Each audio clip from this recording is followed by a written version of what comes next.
Okay, thank you all very much. Today I'm going to talk to you about how we are using peer feedback to support teachers and learning designers in some of our postgraduate courses and PD courses at Deakin. And although I'm presenting today, I'm really presenting on behalf of a team. So Chia Adachi, who some of you know and who is actually not here, she's gone to another presentation, hurtful, was involved in teaching one of the units that I'm going to be talking about today. Also my colleague Tara Draper and another colleague from the School of Education, Amanda Mooney, who teaches the unit in the graduate certificate that I'll be talking about. So I'm sure we're all aware now that teaching and learning design really is a collaborative social process. It's not really something that we work on by ourselves. Although we might be teaching our own units, designing our own learning materials, assessments, etc. Often we're still running ideas past colleagues, hearing about what they've done. We might be working in multidisciplinary, multi-skilled teams with academics, learning designers, educational technologists, digital resource producers, or even that informal discussion and sharing that happens through the morning tea conversations, the staff meetings, those water cooler conversations, or whatever version of those we have now that we're on Zoom, Teams, Slack, whatever it is that we're using. So it's not something that we do by ourselves. So I'm interested to start with, we've got 45 minutes here, so I'm not going to talk to you for 45 minutes because lectures are out. We don't do that anymore. I want us, seeing as teaching and learning design is a collaborative and social activity, to get a little bit collaborative and social. So if you scan the QR code, or you can go to menti.com and enter the code there. Has everybody got that? The question is, how do you collaborate in teaching and learning design? So what does that collaboration look like for you? How are you working with your peers? So this could be, how are your students collaborating, but mainly how do you collaborate? How do you get ideas from your peers, whether they're at your university, in your school or discipline group, somewhere else? So we've got people getting feedback, working in multidisciplinary project teams, group collaboration, peer sharing, peer review. I love hearing about those peer review with other learning designers. Whoever put that, I'm going to come to you in a moment to hear more about it. Oh, I think I've just worked out who it is. Regular learning, teaching, action group meetings, informal chats, surveys. Let's scroll down. What else have we got here? Partnership pedagogy with students, academics, sharing ideas in team chats, stand-up meetings, Zoom meetings, evidence-based practice, dependence on the willingness of teaching staff to engage with fancy new ideas. Yeah, I know that feeling. Developing content together. And with learning designers and the project managers. So it sounds like we've got a fair bit of collaboration and sharing coming across here, but I want to come across to you. You were the one who talked about the peer review and peer feedback with learning designers. Is that a formalised process? How does it work? I'll talk about a project I did before my current project, but it was one where we worked as a group. It was a sort of a startup project. And Brennan Kennedy was involved, you may know. He gave this idea that you have these 4 colours and you need to do a high-level learning design. Go and figure out what I want you to do. And then we'd meet together, the learning designers, to present high-level learning designs of our subjects and we had 4 minutes to present and 16 minutes to answer questions about them. So we do 3 in an hour, and it was actually really helpful to get a vernacular of learning design and a process for us. But it was also really helpful because we had so many learning designers who were coming from different expertise, and we got to learn a lot about potential approaches. So people would say you could consider doing some social constructivist, blah, blah, blah here, and then that would sort of build the capacity of our group, which is really helpful. That sounds great. Does anyone else have a similar structured, formalised program? Good to hear. Yeah. That Gina and her team have been working on having some peer champions in each of the schools, and there's some resources to help staff that are interested in learning. So it's not connected to any sort of disciplinary action, which is what people are initially concerned of. It's really a welcoming learning environment where you can engage and learn from each other and sit in on classes, look at the setup that you have for your materials. And if you've got a particular concern, then you can get peer review of those sorts of areas that you want to grow in. Yeah, or you can look more broadly. That sounds great. Do you think it makes a difference coming at it from a non-disciplinary perspective, where it's not necessarily close colleagues, so it's not quite as scary? And we sometimes have them from different, which is really beneficial too. So it's not just within your discipline. You can have senior colleagues or junior colleagues or people on the same level as well. There's lots of variety. Yeah. So, I think those that are engaging with it are increasingly engaging now, which is spreading slowly to the schools. Yeah, that's great. About the interdisciplinary approach. Quite often within a discipline, you've learned in a similar way, been taught in a similar way, and you've been guided by a similar theory. So quite often having that crossover with other disciplines, you're getting exposure to something you just may not have even thought about. Yeah. So you see things from slightly different lenses. Yeah, I think that's a really good point, because there's work by, I think it's Richardson, or Seeker and Richardson maybe, who talk about the biggest influence on your teaching practice is your experience. So either your experience as a teacher or your experience as a student. So we tend to replicate what we've done before. So seeing how other people do it is a really nice way of getting new practices. Does anyone do that in a more informal manner, that getting together and deliberately sharing their practice or looking in at what other people are doing, even though it's not through a structured program? We do in my current project, we sort of do it by invitation, and it's really kind of on a, it's more of an individual saying, I'm not sure what to do about this. What do you think of the calendar? So that's. Yeah.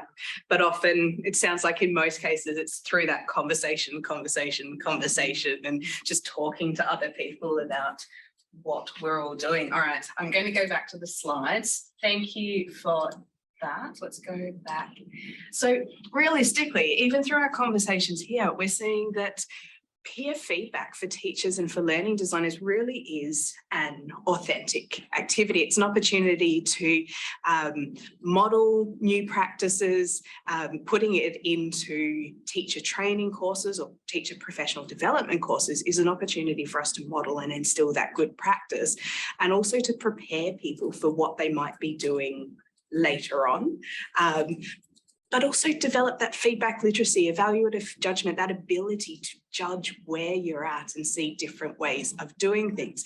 So if it's something that we do in our practice, why would we not do it in our courses and our professional development? Because it is a little bit false in some ways. And I teach into our graduate certificate and masters of digital learning leadership, and often we get teachers and learning designers in there who are working on this assessment saying, it's really strange trying to do this assessment by myself, because this intervention or this activity is not something I would develop by myself.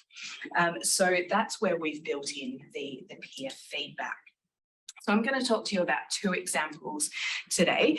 A unit in our Master's and Graduate Certificate of Digital Learning Leadership, and a unit that's within our Graduate Certificate of Higher Education, Teaching and Learning. So Digital Learning Leadership is a course that is taught through FutureLearn, which is an organisation we partner with for providing some of our postgraduate courses, and the Graduate Certificate of Higher Education, Learning and Teaching, although we have some learners in there who aren't Deakin students, who aren't Deakin staff, largely the students in there are doing it as part of their probation at Deakin, their induction. They are Deakin staff teaching and involved in teaching in some way at Deakin. Digital learning leadership, not so much. We do get some Deakin staff in there, but it tends to be teachers and lecturers from other institutions, from school, from corporate organisations, learning designers, people running organisational L&D. The first unit in that digital learning leadership course is digital learning design and assessment, and that's a unit that I coordinate. It is a fully online unit. It's offered in FutureLearn, and what's a little bit different about this unit is that the first 2 weeks is actually offered as a MOOC, or a massive open online course. So we might get hundreds of learners from all across the world in that course who are just doing that first 2 weeks.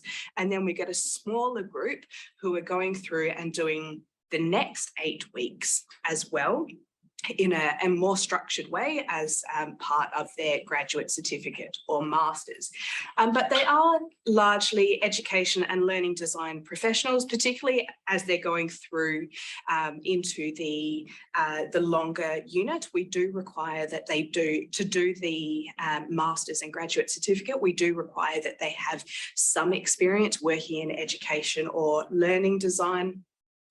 But because it is an online unit, there's a real emphasis on social learning, so being connected, learning with and from each other, on critical reflection, reflecting on our practice. What do we do? Why do we do it? How might we do that better?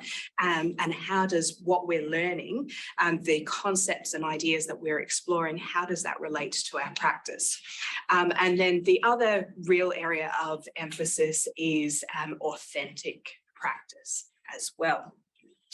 So where we do peer review in that is as part of the second assessment task.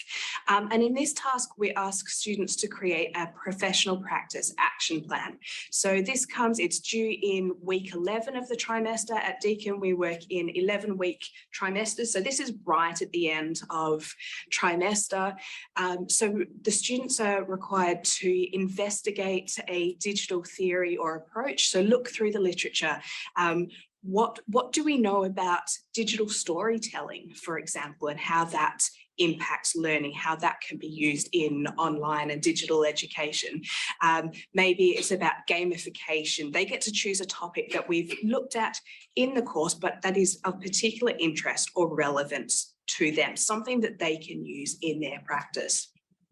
So they do that critical investigation and analysis of what we know about that theory or approach. Then we ask them to reflect on their current practice in relation to that theory. What are they currently doing? How might this fit in with how they teach, how they design learning? And then they outline a plan for their future practice. How are they going to develop themselves in this area? What activities might they develop to use digital storytelling in their own teaching or learning design? So once they've prepared a draft of this, and it's 2,000 words, they submit that into FeedbackFruits for the peer feedback process. And I'm sure you're all familiar with how that will come up in a minute. So they submit it for peer review. They review a peer's work. So We do let them know that they can submit their work anonymously for peer review. Generally, they don't, although they are anonymised in FeedbackFruits. They often put their name on their work. Often because it is quite a small cohort and we all have talked about what we're doing, what they're planning at various points throughout the trimester. So they're usually quite happy to own, this is my work, this is what I'm doing, and I'd really love your feedback on it.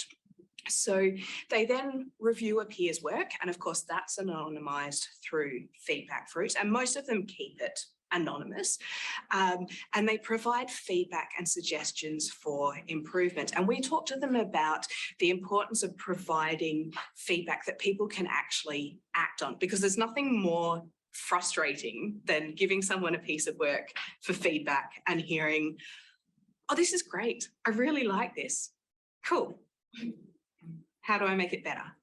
What isn't clear? Because we know ourselves, our work isn't perfect. So we do talk about how important it is to actually provide those suggestions and guidance, or have you thought about doing this or trying this or explaining it this way? And that is all guided by the rubric. Has everyone used FeedbackFruits peer assessment tool? Okay, so I'll show you a shot of it in a moment for those people who haven't used it. But essentially we build it up in the same way as we build the rubric for assessing this piece of work ourselves. So they are assessed on each of the rubric criteria, and then there's an area to provide comments. So once they get their peer review back, and they have a week to do that peer review, once they get their review, they have a week to review and reflect upon that, to incorporate the feedback where appropriate to improve their work, but also to add a reflection on the feedback they received and how they've used that to improve their work, but also to reflect on the process itself. So what was it like to receive that feedback? What was it like to look at somebody else's work? Did that have any impact on them? So we ask them to detail how they have used the feedback received. And sometimes that might be, oh, I got this comment and it's really valuable, but I've chosen not to incorporate it this time because I just didn't have time. It was going to, I can see how I could do that for when I actually use this in my practice, but for this assessment, that was going to take me longer to do than was worth the stress it was going to cause me and the number of extra marks it probably would have earned me. Or maybe it's, someone made this comment and I actually disagree with it. So I've decided in this case not to incorporate that piece of feedback. And that's absolutely fine because that's a choice that we make every day. But what we've wanted to do is to prompt them to actually engage in that reflective process and look at it and how are they going to use it. So then, of course, they do their final submission, they get feedback from the teaching team as well, and hopefully, and certainly the way many of the learners write their assessment, they then go on and actually enact that plan in their own practice. Sometimes they even come back to us afterwards and tell us how it went, but you know, sometimes we just have to hope for the best. So this is what, for those of you not familiar with the FeedbackFruits peer assessment tool, this is essentially what it looks like. So we've got our rubric criteria over on the left-hand, it is left for you, yes, left-hand side there. This I've blocked out, obviously up the top, the two reviews. So the first column is a summary of the reviews where there are multiple ones. The second column is the review this student actually received. So you can see that they've been rated as very good on the first criteria, excellent on the second, satisfactory on the third, and then the reviewer has also provided comments for them about what they liked. So I haven't shown those because I believe it, for me, it actually shows the student's name from my view. As a teacher, I can also go in and provide additional feedback. Occasionally I do that if we've got students who are quite mismatched in their level, and maybe someone's just gone in and put out, oh, this is really good, I really like this. And sometimes you just need to beef up that feedback a little bit. But I generally keep an eye on it and just see if there's anyone who hasn't done it. But sometimes a student will come back to me and say, I haven't got a lot of feedback. And that's where myself or one of my colleagues will go in and just provide a little bit of extra feedback. So how many students do you have? So this is it's a reasonably small unit. We'll have anywhere up to 20-ish students per trimester. So this one is small, so it does allow me to provide that extra feedback should I need to. The next unit that I'll talk, this one is a bigger unit, but I know people who are using this feedback tool in really, really large units. It matches students automatically, which is what's really nice about it. It just pairs them up as they put their assessments in and rejigs that based on who comes in to do when people come in to do the review. So even if there's an odd number of people, it's all sorted out. So as long as a student actually goes in and does the review, then there's really nothing for me to do. We don't mark them on the feedback.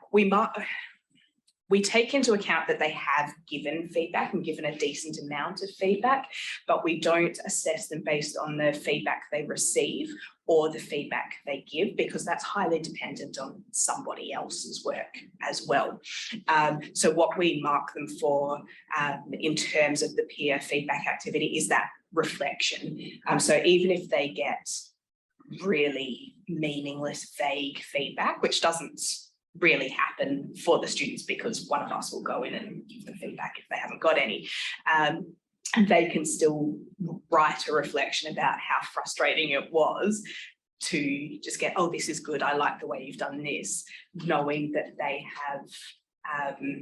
have areas that they can improve, but not getting that guidance on how to do so. In that case, often they'll talk about what they learned from looking at a peer's work as well. So that's what we assess them on. The other unit I want to talk about today is called Designing and Implementing Assessment for Learning in Higher Education. Again, it's an online unit. It's the second unit in the grad cert for learning and teaching in higher ed, although realistically students can take these in any order. So for some students, it might be the first unit they've done in this course. It is an online unit for university teachers, and as I said, most of the teachers in this unit as students are Deakin teaching staff. And the purpose of this unit is to build learners' assessment literacy, get them to interrogate their current practice related to assessment and feedback, and not just their current practice, but also what's happening in their school or their discipline area, and then explore opportunities for modification and improvement. And again, it's the second assessment task that we use the peer feedback in. The reason we choose the second assessment task is partly because they've already started forming a relationship with each other by this point, so they're a little bit more comfortable with giving that feedback to each other. But it also means it's later in the unit, it's past census date, so we're less likely to have to do a lot of that manual matching as people have just dropped out of the unit.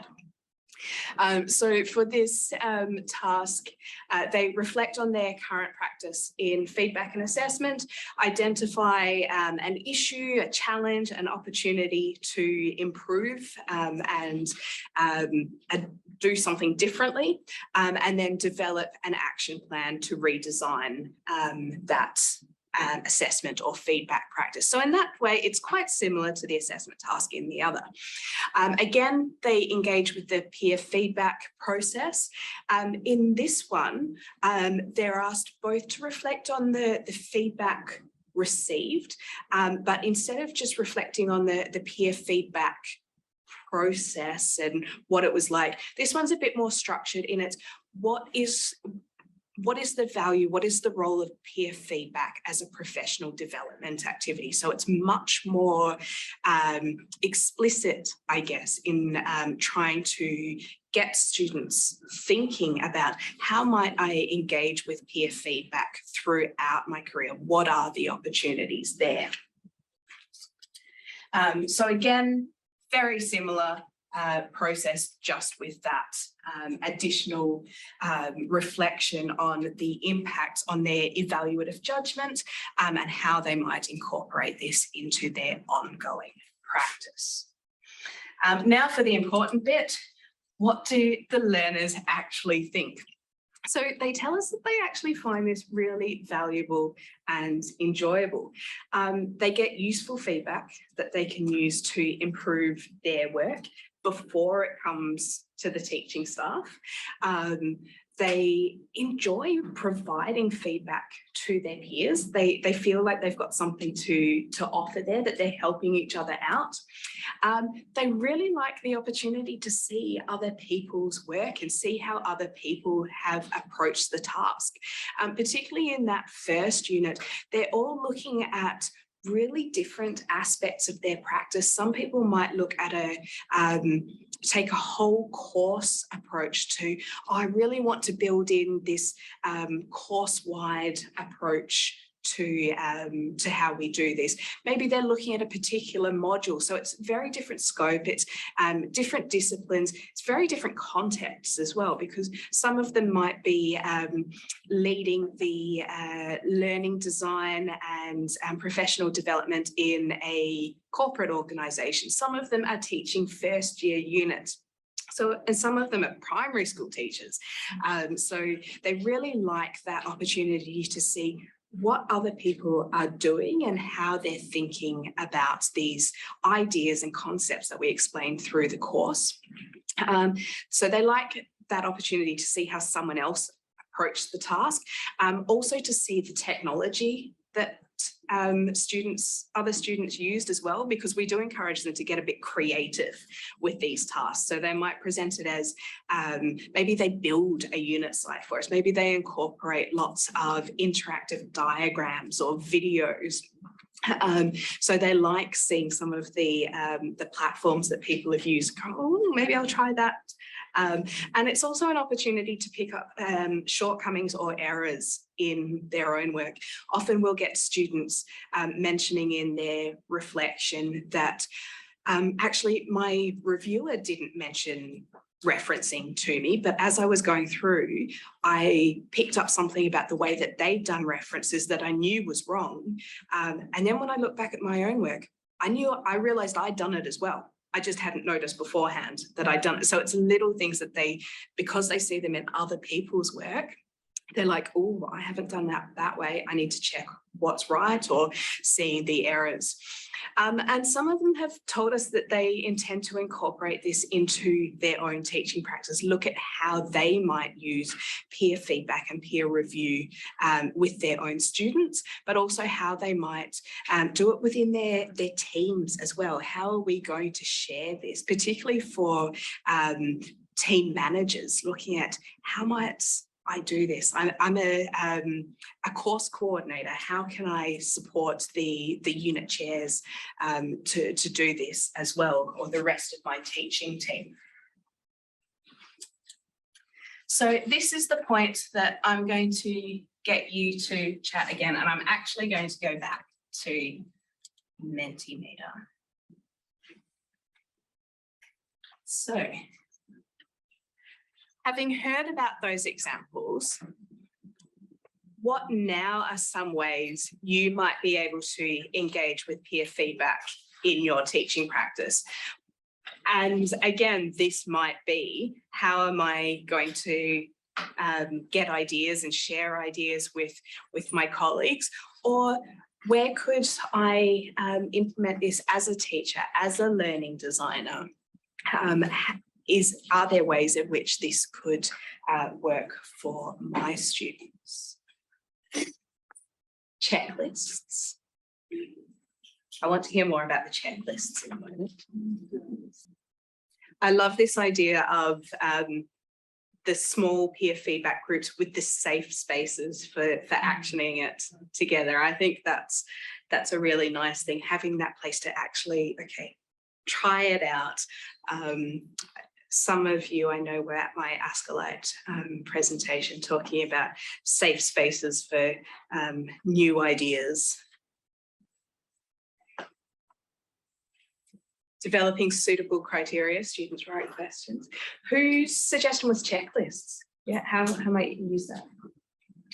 So I'm a learning designer in a team of learning designers, so I don't teach myself, but each learning designer is paired with a subject academic and we assist them to put their courses online. And so here when I'm talking about peer feedback, I'm talking about peer feedback amongst the learning design team. So we look at each other's assessment design and we use two checklists. One is for constructive alignment and program positioning. And then the second checklist is for the assessments themselves. And so it's very simple.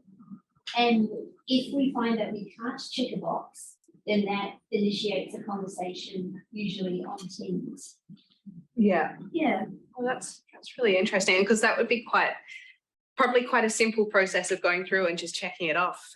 But then it does provide that opportunity for more conversation. That's I really like that. Yeah. With humility. Whoever did that, I love that. Yeah. Are there any other examples or any other ideas that anybody might like to share with the group? Anyone? Can I ask a question about, because I also thought about formative assessment, but someone said scaffold major assessment, so I'm assuming it's summative assessment. Yeah, so the difference within that process.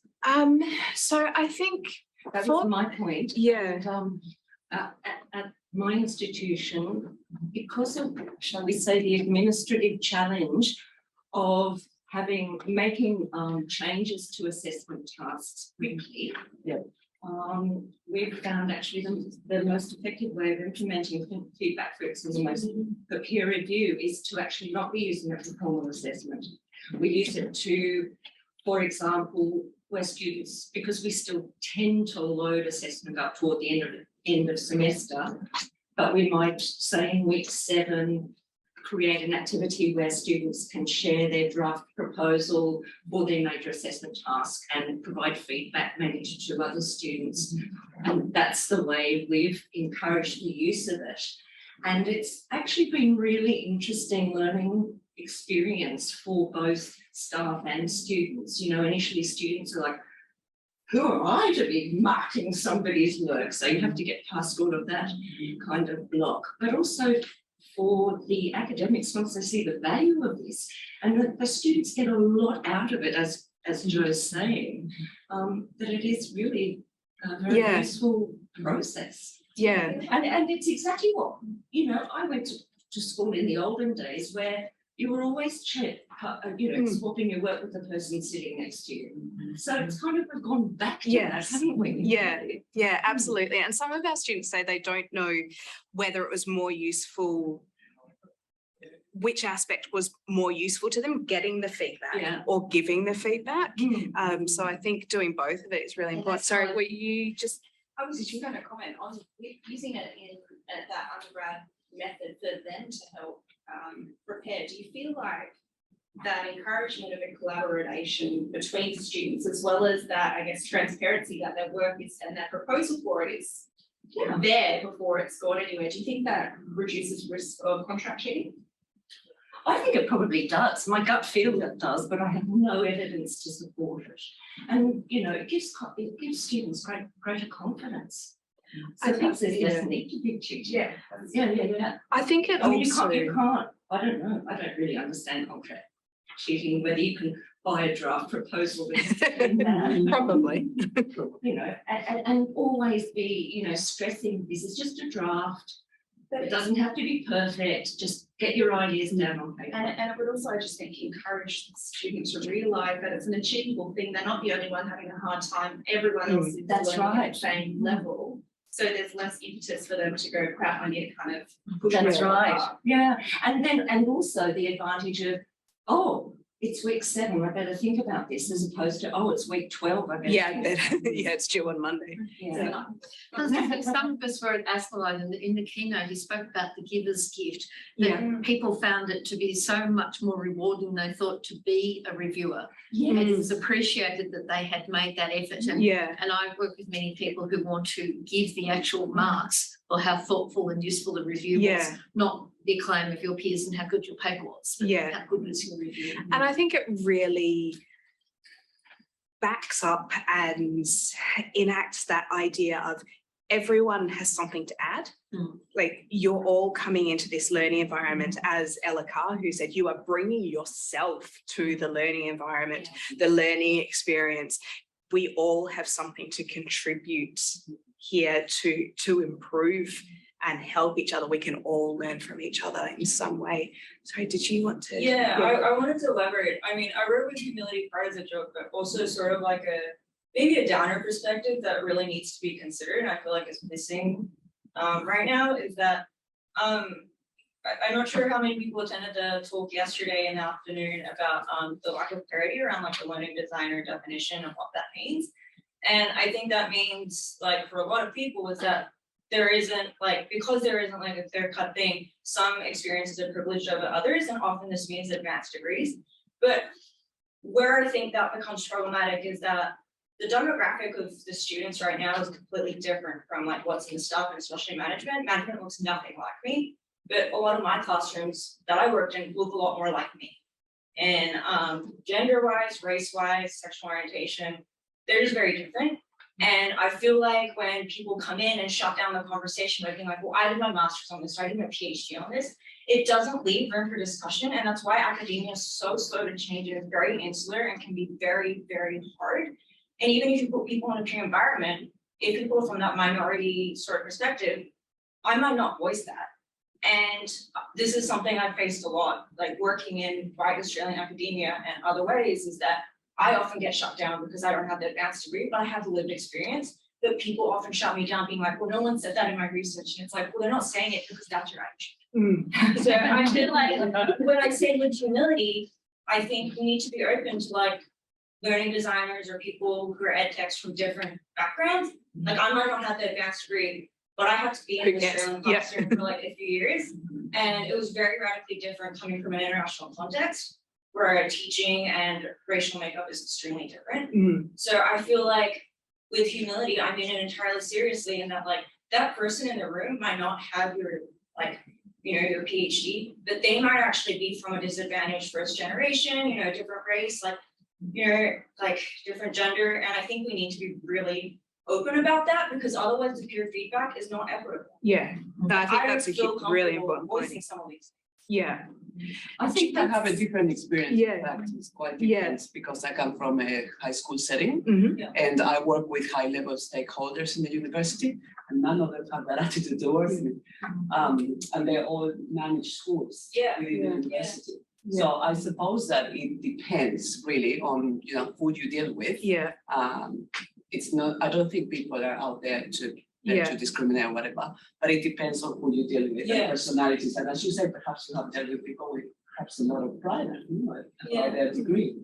So Do you think it makes a difference being anonymized? Because in this way, it's your name isn't necessarily on the feedback. Well, isn't on the feedback unless you choose to put it on. Would that make you feel more comfortable in raising things? Or do you think it's more about the person being open to accepting the feedback? I think it'll go really depending on what experience that person has had. Like if that person has been shut down 10 times, why are they going to speak even if it's anonymous? Like they've learned that now. So, and then it might also depend on how they read the other people in the classroom. Like I think that will really depend contextually, but Yeah. I think to like prevent that, one proactive thing you can do as people is just like, you know, maybe be open to that kind of thing. Yeah. But doesn't that just come back to, for a good teaching and effective teaching, you have to be receptive as a learner and a teacher. If you're, there's a difference between being talked at and learning from. Yeah. And if you're not listening to people who are the core stakeholders and who will be receiving what you're saying, it's just not going to go anywhere anyway. May I make a comment? Yes, yes, Because please I do. think what you mentioned before is quite critical. You said that you created a culture of, let's say, acceptance, not Yes. judgment, whatever Yeah. you call it. And I That think is that's in a critical. small group though, Yeah. where we've had an opportunity to work together throughout trimester. So I think it's a really important point. We need to think about how are we creating that safe space for people to speak and to voice, to be heard and be acknowledged in their contribution, but also that actually everything we're hearing here is about, and let's take a moment to, even if you get defensive on it, let's take a moment to step back, sit with it and go, actually that's just because it's a different perspective doesn't mean it's a wrong perspective. Yeah. So I think that's really important. When we do this activity, we're always very clear to the students that if you don't understand any of your feedback, if you want to come and talk about it, then we're here, we're happy to help you work through that, which can help with the, I'm not clear about this, or I'm a bit bothered about this, or I should not necessarily, it doesn't help with, no, this is someone who just doesn't understand my context and I'm not taking it on. But So I think having the anonymity structure of both the reviewer and the review paper is really important. We use it a lot at ANU. I see it in action, sometimes not, sometimes because they are small groups and it's not so important, but as a starting safe feeling, that works. Yeah. One more comment and then Catherine told me I need to wrap up. It's a question really, but Yeah. but one thing I suppose when you're using something like FeedbackFruits with students, the person who creates the rubric and the criteria really controls the conversation and guides the conversation. But when you're talking about peer feedback, I've been hearing a lot about students co-creating or people co-creating rubrics, and I wonder if you had any experience with that. I haven't, certainly not in this context. I think it could be a really interesting thing to develop, particularly in this context. But in these activities, it's about students assessing each other or using the rubric to guide people on how well they've done on this particular. So just to wrap up, seeing as Max is here to make sure I finish on time and get you all off to lunch. So building peer feedback into teacher development, it's an authentic activity, but it also models good practice, both for how we work, but also in terms of giving people ideas about what kind of activities they might use in their own teaching. Going back to that, you teach the way you've been taught and have taught before. It also promotes reflection and, most importantly, it helps build connection between learners. So next up for us in terms of FeedbackFruits and also these units is looking at how we can build more reflection and goal setting activities into those as well. But I think that means it's just about lunchtime. I haven't left any time for questions because we did have so much discussion and it went really fast, but please do feel free to come chat to me at any point.